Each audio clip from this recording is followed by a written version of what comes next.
Bonjour à toutes et à tous et bienvenue pour cette nouvelle vidéo de... Alors évidemment, il y a beaucoup de choses à dire en ce lundi 29 juin.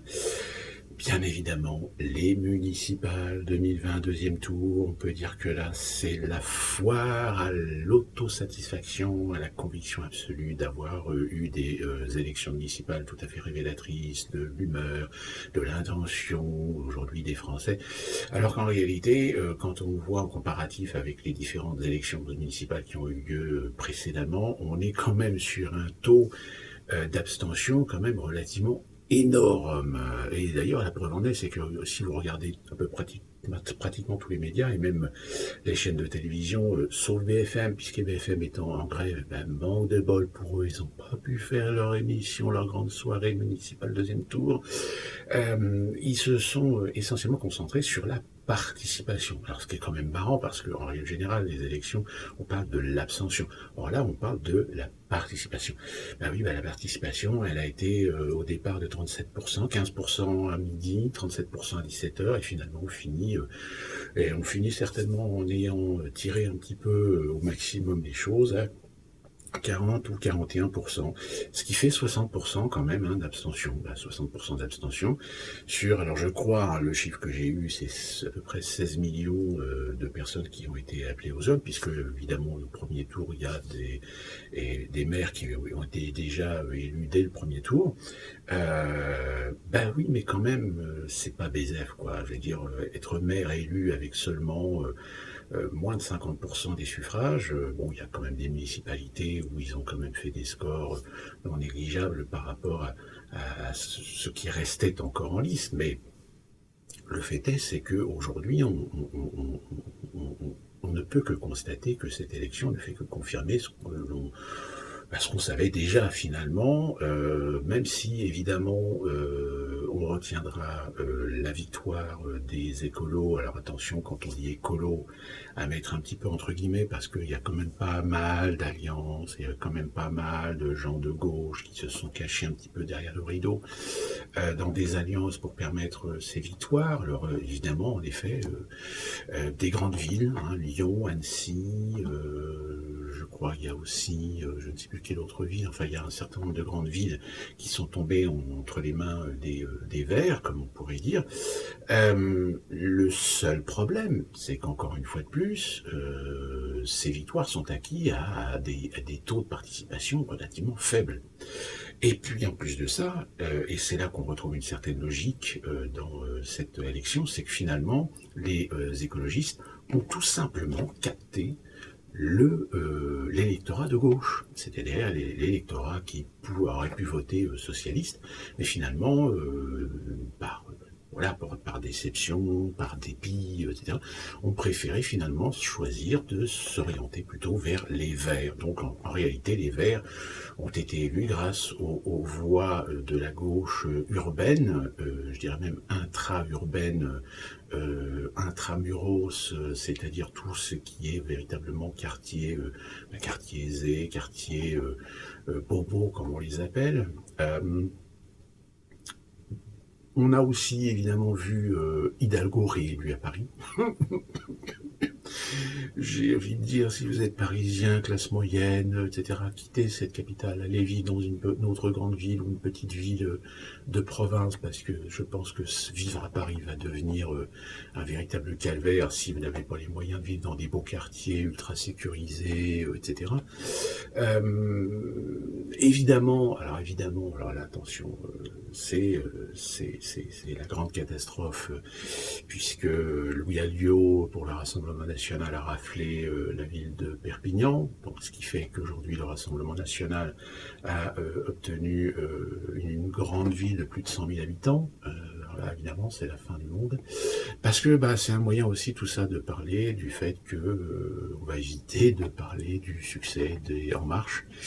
puisque les En Marche, je crois, n'ont obtenu que 2 villes, je crois évidemment Amiens et puis eh bien évidemment Le Havre avec Édouard Philippe. Alors ce qui est formidable, c'est que Édouard Philippe, quand il a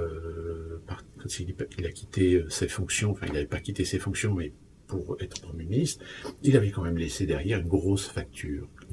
que les Havrais continuent à payer, hein, d'ailleurs, hein, parce que le 500e anniversaire de la ville du Havre, je peux dire qu'au niveau des impôts locaux et du foncier, ça a dû quand même faire un petit peu mal au cul, comme dirait l'autre. Et ben non, on a l'impression que finalement les Havrais sont elles aiment l'autoflagellation, on va dire. Ah, alors moi je rigole parce que je suis un Rouennais, vous savez que en Normandie, entre les Havrais et les Rouennais, c'est une petite guerre amicale, hein. J'ai envie de dire, j'ai envie de pouffer de rire, parce que je pense qu'à mon avis, arriver à ce point de masochisme,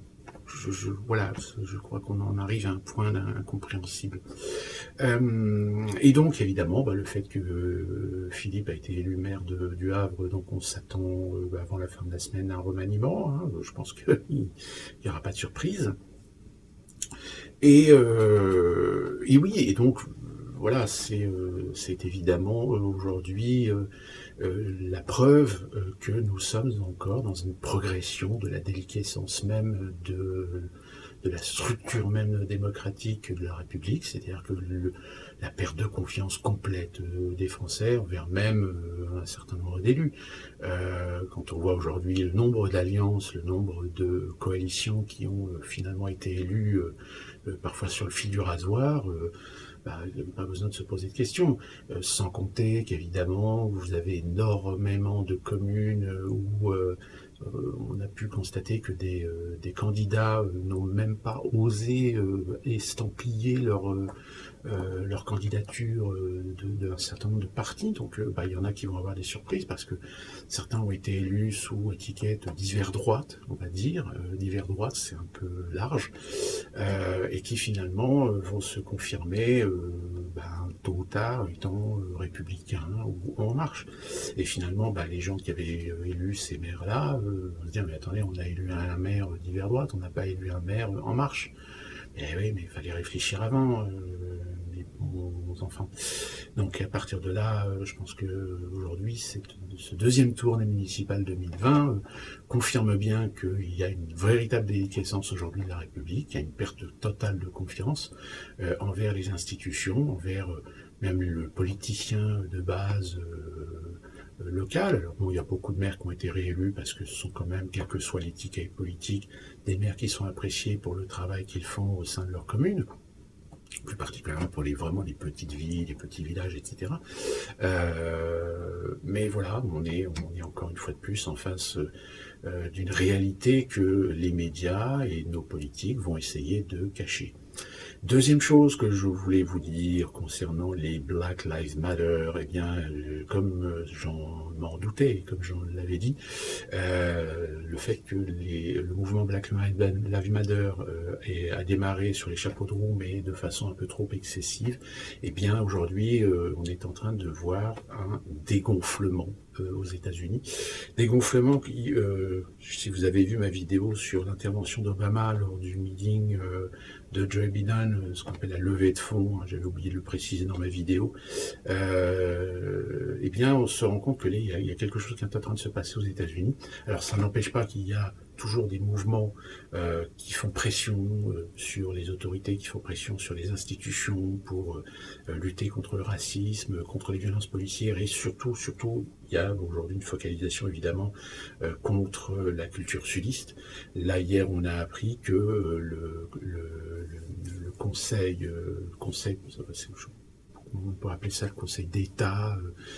de l'État du Mississippi a voté tout simplement la soustraction de leur drapeau du drapeau confédéré, puisque le drapeau du Mississippi, vous avez un petit encart petit côté où vous avez le drapeau des Confédérés. Eh bien, ce drapeau des Confédérés va disparaître. Et donc, le mouvement Black Lives Matter aujourd'hui est en train un petit peu de se dégonfler, tout simplement parce que, ce que les démocrates ont peur, ils ont peur que finalement beaucoup d'Américains qui ont pris le pli du Black Lives Matter sans non plus être des partisans ou des fans incontestés, ou voire même des gens qui ont qui n'ont pas été manifestés mais qui soutiennent le mouvement, se rendent compte que le mouvement a des ramifications beaucoup plus larges qui concernent la tradition, qui concernent la famille, qui concernent les droits des LGBT, et même si au sein du peuple américain, vous avez une proportion d'électorat progressiste, ce sont des progressistes qui, ce qu'on pourrait appeler des progressistes modérés, c'est-à-dire des gens qui sont pour l'égalité, pour la défense des droits, pour l'équité de toutes les minorités, contre le racisme, etc., mais qui ne sont pas forcément pour l'excès, c'est-à-dire cet excès qui pousse parfois un certain nombre de revendications, tant sur le plan législatif, sur le plan sécuritaire, sur le plan politique, que sur le plan des revendications des minorités. Et donc ça, évidemment, là, c'est un peu dangereux, parce que ça peut avoir des conséquences au mois de novembre sur cet électorat. Donc là, on est en train de voir aux États-Unis un recentrage, comme je l'avais annoncé dans une précédente vidéo, de la lutte Black Lives Matter, qui commence à prendre une proportion un peu plus large, puisque là maintenant on commence à promouvoir la lutte pour défendre les droits des LGBT, qui est aussi un des combats d'origine des trois fondatrices du mouvement Black Lives Matter. Et surtout, alors c'est là que ça pose un petit problème éthique pour les démocrates, c'est que une des fondatrices a confirmé que leur combat trouvait énormément d'inspiration par rapport à des idées marxistes. Le marxisme, évidemment, c'est du communisme, et le communisme aux États-Unis, vous savez, c'est quelque chose qui reste encore très sensible et pas très apprécié dans l'opinion d'une manière générale. C'est une raison d'ailleurs pour laquelle Bernie Sanders et Elizabeth Warren ont plus ou moins perdu les primaires, parce que avaient pris des positions plutôt sociales, voire très sociales, et on les a estampillées d'idéologie communiste, ce qui leur a porté énormément tort, même si leurs idées n'étaient pas des idées communistes proprement dit, mais plutôt des idées sociales, plus vers de la justice sociale à l'échelle nationale, par rapport à la santé, par rapport au chômage, etc. Donc le mot communisme aux États-Unis reste encore un mot extrêmement blasphématoire, on peut dire, idéologiquement parlant. Et donc le fait que une des fondatrices du Black Lives Matter ait admise que un certain nombre d'orientations politiques sont inspirées par les idéologies marxistes, et d'ailleurs la preuve en est, c'est que ça confirme aussi la présence de membres de l'ultra-gauche dans les mouvements Black Lives Matter, et bien là on commence à voir un petit peu un changement de pragmatisme. Même à Seattle, la police est enfin intervenue contre la zone autonome de la shop, puisque là les autorités ont dit ça suffit, parce que là ça commence à partir en vrille. Il y a des rapports et un certain nombre de vidéos qui ont circulé sur internet qui ont montré que cette zone n'était pas du tout administrée, n'était pas du tout gérée, et que ça commençait à devenir un véritable cloaque, tant un anarchisme total idéologique que des problèmes sanitaires et des problèmes de délinquance, de drogue, de prostitution, etc. Donc là, le problème de Seattle est en train de se résoudre. Sauf que évidemment, le mouvement reste encore relativement actif, parce que voilà, ils ont amorcé quelque chose. Donc il faut quand même une continuité. Il faut continuer à maintenir la pression pour que, justement, concernant les États, et plus particulièrement les États du Sud, il y a un certain nombre d'États comme le Mississippi, l'Alabama, pas trop la Floride, mais la Géorgie, le Texas, qu'il y a véritablement des efforts qui soient faits pour lutter contre le racisme et les violences policières en particulier. Ce qui nuit aussi considérablement aux démocrates, c'est ces idées concernant le defund des police departments, c'est-à-dire, vous savez, réduire les budgets des police départements d'un certain nombre de villes. Ça, il est clair qu'aujourd'hui, les élus démocrates de ces grandes villes, que sont Los Angeles, New York, etc., ont eu des retours très négatifs par rapport à ces idées-là, par rapport à ces projets. Alors, ça ne veut pas dire qu'il ne va pas y avoir quelques réformes à faire dans les services de police, ça, et je suis le premier à dire que c'est peut-être une bonne chose, parce que ça, c'est toujours bon à un moment donné de faire un petit peu de remettre un peu les choses sur la table, pour voir un peu tout ce qui est genre dysfonctionnement, préférence, combine, corruption, etc. Même si à terme, de toute façon, ça ne résoudra pas le problème, il y aura toujours malheureusement des actes dramatiques qui dépendront d'un certain nombre de circonstances, mais que malheureusement les circonstances sont toujours un petit peu galvaudées, écartées, cachées pour servir une soupe idéologique. Hein, bon, aux États-Unis, le schéma le plus classique, c'est lorsque vous avez évidemment des Afro-Américains qui sont interpellés, mais qui opposent une certaine résistance à l'autorité. Bien en règle générale, oui, ça finit mal, et ça peut éventuellement encore arriver, malheureusement. Donc voilà. Et par contre, en ce qui concerne la France, pareil, je pense qu'il y a un moment donné où les politiciens, les responsables idéologiques vont peut-être commencer à se rendre compte que les Traoré ne sont pas franchement des outils très efficaces pour lancer ce genre de mouvement. D'autant plus que aujourd'hui en Europe, on commence à voir véritablement des conflits qui sont très clairs et très significatifs entre les gens qui sont des libres penseurs, des gens critiques, des gens de bon sens et de raison, et qui se font de plus en plus agresser par le fanatisme gauchiste, antiraciste, antifasciste, etc. Et d'ailleurs, même sur les réseaux sociaux aujourd'hui, vous avez une pression énorme qui se joue. Il faut savoir que les Facebook, Twitter, etc. aujourd'hui, il faut savoir que les fameux GAFA ont réussi à faire pression sur Facebook, parce que Facebook était un des derniers à ne pas trop pratiquer la censure, mais finalement Zuckerberg a cédé concernant les informations ou les posts qui pourraient être contraires à l'éthique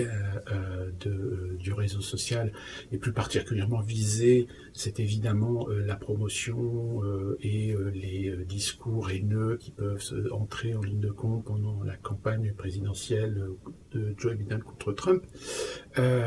Sauf que évidemment, la plupart des gens, parce qu'il faut savoir que ça, c'est un petit peu le faux argument, hein. En fait, c'est pour instaurer véritablement une légitimité de censurer autre chose que ce pourquoi on légitime aujourd'hui ces censures sur Facebook, Twitter, Instagram, etc. Eh bien, vous avez un autre réseau social qui est en train d'émerger sur le web, qui s'appelle Parler.com. Parler.com, qui a récupéré presque 500 000 abonnés en assurant une liberté d'expression à ceux qui viennent. Alors évidemment, Parler.com est déjà critiqué, déjà montré du doigt par certains gauchistes comme étant le site de secours de la fachosphère, comme dirait l'autre. C'est quand même formidable finalement de voir des gens qui tout de suite sautent à la gorge de ceux qui ont envie d'exprimer des choses, mais pas forcément liées à de l'extrême droite ou du fascisme, mais d'exprimer des choses qui sont une réalité, je veux dire, flagrante aux yeux de tous aujourd'hui, de tout ce qui est en train de remonter à la surface. Mais non, vous avez encore des gens qui vivent dans une autre sphère, dans un autre univers, dans un autre monde, et qui n'arrivent même pas à défendre leurs arguments sans vous traiter de fascistes, d'extrême droite, etc. Et donc, clairement, je pense que je vais essayer de préparer une vidéo sur certaines joutes que j'ai eues sur Twitter, qui sont très intéressantes, mais tout à fait significatives de ce que je suis en train de vous expliquer, c'est-à-dire une haine, parce que là on peut dire vraiment une haine, qui est en train d'émerger véritablement sur les réseaux sociaux, de la part de cette gauche bien pensante, qui en tout et pour tout veut toujours avoir raison sur tout, tout en accusant n'importe qui, n'importe quoi, sans même connaître les intentions, les opinions des gens. Pas plus tard qu'hier, il y en a encore un qui s'est permis de me traiter de fasciste, parce que tout d'un coup, je soulevais évidemment une thématique sensible qui n'avait absolument rien à voir avec l'émigration ou la race ou l'idéologie politique de droite, ou etc. C'était un sujet qui était mais complètement à part. Et bien là, c'était un sujet par contre qui ne me plaisait pas à aborder dans cet angle-là, de cette personne qui tout de suite m'a catalogué, m'a étiqueté de fasciste. Donc voilà, c'est les deux informations que je pense qu'il était important de vous faire partager à ce point-là. J'espère que vous avez apprécié ma précédente petite vidéo qui s'est fait un petit peu en extérieur. C'est une improvisation comme ça. Si ça vous plaît, si ça vous intéresse d'avoir des vidéos un petit peu plus d'extérieur sur l'environnement dans lequel je suis amené à vivre ici aux États-Unis, et qui plus est intéressant parce que c'est le Sud, n'hésitez pas à le dire dans les commentaires. Parfois des vidéos qui sont peut-être liées à de l'actualité ou parfaitement différentes pour essayer de se divertir un petit peu, hein, dirons-nous. Donc n'hésitez pas dans les commentaires si ça vous plaît, ça vous intéresse de voir d'autres vidéos un petit peu plus divertissantes, dirons-nous. Et pour ce qui nous concerne, eh bien, on se retrouve très prochainement pour une nouvelle vidéo, parce que je pense qu'il va y avoir encore beaucoup d'informations qui vont nous arriver dessus. Et oui, très important. Je savais bien qu'il y avait quelque chose que je voulais absolument vous dire. Et on y reviendra, on en reparlera, parce que c'est en train de commencer un petit peu à se cuisiner. Finalement, vous savez, ce petit conflit qu'il y avait entre les pays du Nord et les pays du Sud au niveau de l'Union européenne, eh bien, l'information, elle est complètement passée à côté. Finalement, l'Allemagne accepte une forme de mutualisation des dettes. Alors, je ne vous dis pas que les pays nordiques de l'Union européenne ne sont pas du tout contents. Alors, les modalités, on ne les connaît pas trop, etc. Mais il semblerait que ça pose déjà un problème en Allemagne,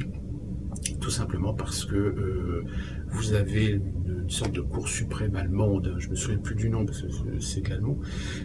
qui logiquement n'a pas, selon les traités, n'a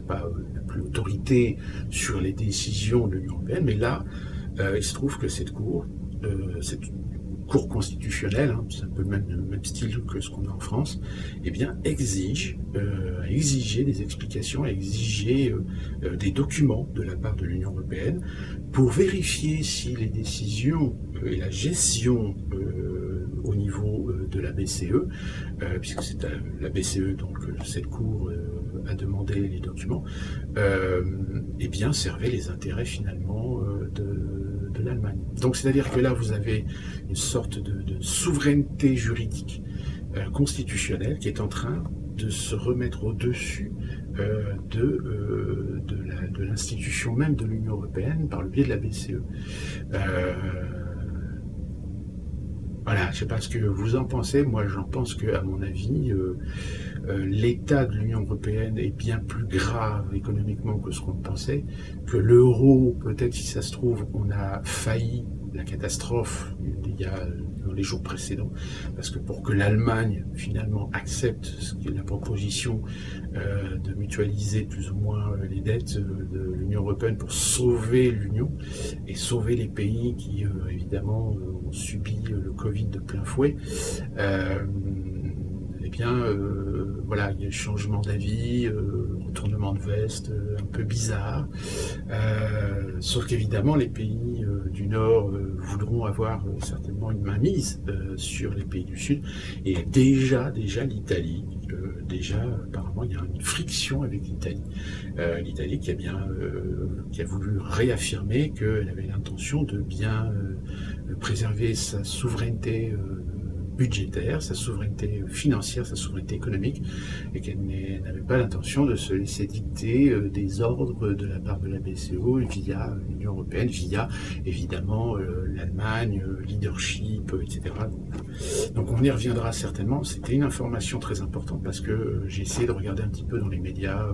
voir si on en parlait, et l'information est quasiment presque passée inaperçue, si ce n'est sur des médias, mais des médias très peu fréquentés ou très peu grand public. Donc on y reviendra certainement parce que je pense que d'ici septembre, il risque d'y avoir pas mal de choses qui vont se produire à l'échelle de l'Union européenne et surtout à l'échelle de la finance mondiale, puisque même le FMI apparemment est un petit peu en lanterne rouge, si je puis m'exprimer ainsi. Voilà. On se retrouve très prochainement pour une nouvelle vidéo et d'ici là, portez-vous bien.